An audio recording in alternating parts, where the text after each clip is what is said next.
Hello students, now we are going to study our two topics, parts of notice and types of notice. Dear students, both are very important, so please pay attention that how can we good marks, how can we get full marks.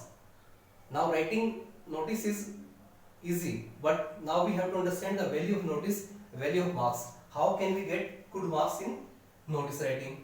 So here I tell you, listen carefully, parts of notice.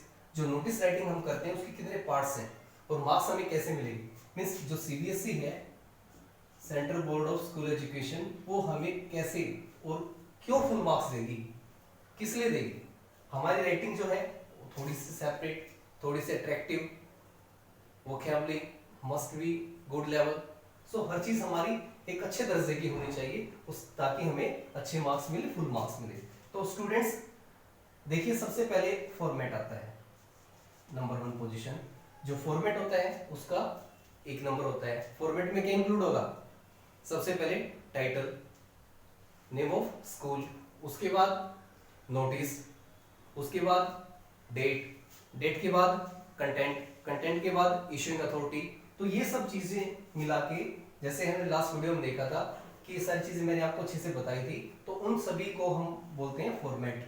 तो format है उसका 1 marks मिलता है. और notice लिखने के बाद आपको एक बॉक्स बनाना होता है. ये सब आपका फॉर्मेट में होता है. तो I hope you got it. तो फॉर्मेट के आपको कितने मार्क्स मिलेंगे? 1. उसके बाद है सेकंड नंबर पे कंटेंट. डियर स्टूडेंट्स, कंटेंट में क्या होता है, आपने क्या लिखा है उस इवेंट के बारे में जो इवेंट होने वाली है, the things, the event which is going to happen in our school. For example हमने बात की थी डांस कंपटीशन के बारे में, that an inter school dance competition is going to held in our school on Monday. Interested students are requested to take part in this competition. तो ये जो वर्डिंग है ये सारी किस में आती है? हमारी कंटेंट में. जो हमारा कंटेंट है वो 2 नंबर का होता है, ठीक है, उस पर आपको काफी फोकस करना है. फिर है एक्सप्रेशन, मोस्ट इंपोर्टेंट थिंग्स, कि उस नोटिस को, उस हमारे जो कंटेंट्स हैं उनको एक्सप्रेस हम कैसे करते हैं.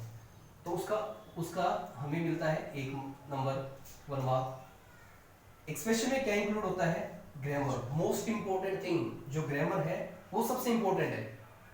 अगर ग्रामर हमारी रॉन्ग होगी तो नोटिस राइटिंग की कहीं ना कहीं से एग्जामिनर मार्क्स काटेगा हमारे. तो ग्रामर पे फोकस करना है हमें, ग्रामर की कोई मिस्टेक नहीं करनी. तो नोटिस का फॉर्मेट होता है नॉर्मली एक जैसा होता है, डेट, टाइम, डे, थोड़ा सा चेंज करके हमें उसको लिखना होता है. उसके बाद एक्यूरेसी, हम कितने एक्यूरेट लिख रहे हैं उसमें. फिर है spelling, most important part students. Spelling अगर हम गलती करते हैं, स्पेलिंग की अगर मिस्टेक होती है तो वो क्या करती है, जो एग्जामिनर उसके माइंड को स्टक करती है. जैसे सीबीएसई की चेकिंग होती है बोर्ड में, तो उसमें मेन फोकस क्या किया जाता है, हमारी स्पेलिंग मिस्टेक तो नहीं है. अगर स्पेलिंग मिस्टेक्स नहीं है तो कहीं ना कहीं हमें फुल मार्क्स मिलने की पूरी पॉसिबिलिटी रहती है. तो we should not do any mistake in spellings. तो स्पेलिंग को हमें ध्यान से रखना है. जो एक्सप्रेशन है काफी इंपॉर्टेंट टॉपिक हमारा, grammar, accuracy and spellings. So now we have learn parts of notice. Now what CBSE is saying, जो सीबीएसई में फुल मार्क्स कैसे देती है. डियर स्टूडेंट्स, अगर नोटिस राइटिंग आपका 4 मार्क्स का है तो डायरेक्ट आपको 4 मार्क्स नहीं मिलेंगे.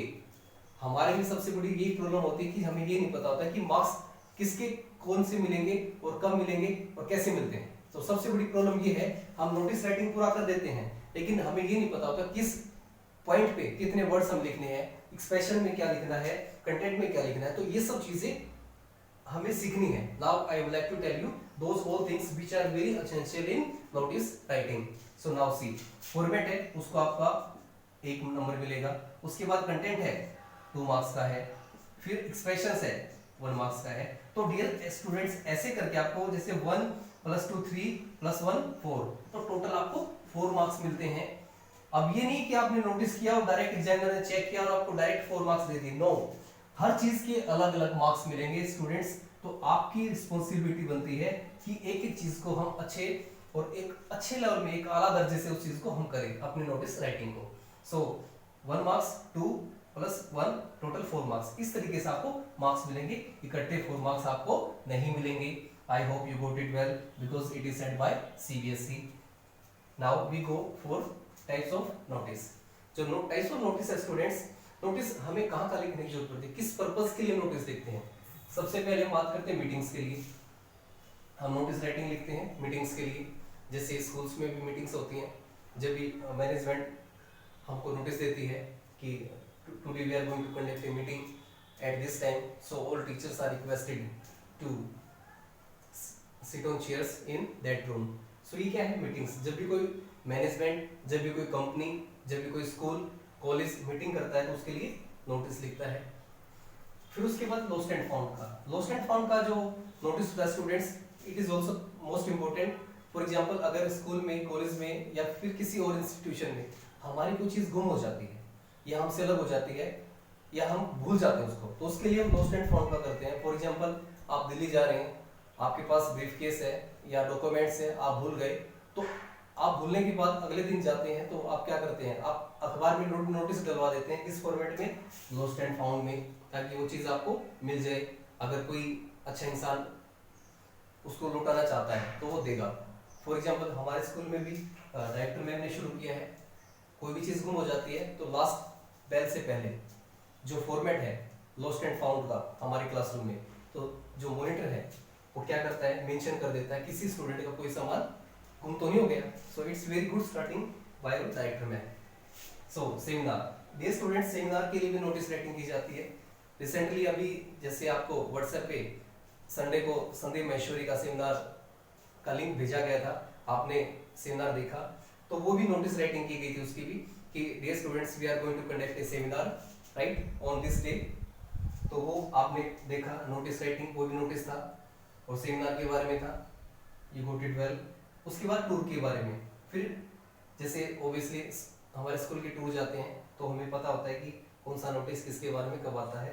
फिर एनुअल डे के बारे में, फॉर एग्जांपल हम एनुअल डे सेलिब्रेट करना चाहते हैं हमारा, तो ऑब्वियसली हम एनुअल डे के बारे में भी नोटिस लिख सकते हैं। लास्ट इवेंट के बारे में, स्पोर्ट्स के बारे में, सेलिब्रेशन के बारे में, जब भी कोई भी इवेंट, कोई भी सेलिब्रेशन होता है तो उसके बारे में हम आसानी से नोटिस राइटिंग कर सकते हैं। I hope you got it well all the notice writings. So if you face any doubt, dear students, you may comment on YouTube channel or you may personally send a message to clear your doubts. I hope you got it well. Start writing, do hard work. We are with you, students. Best of luck. Keep studying. Goodbye.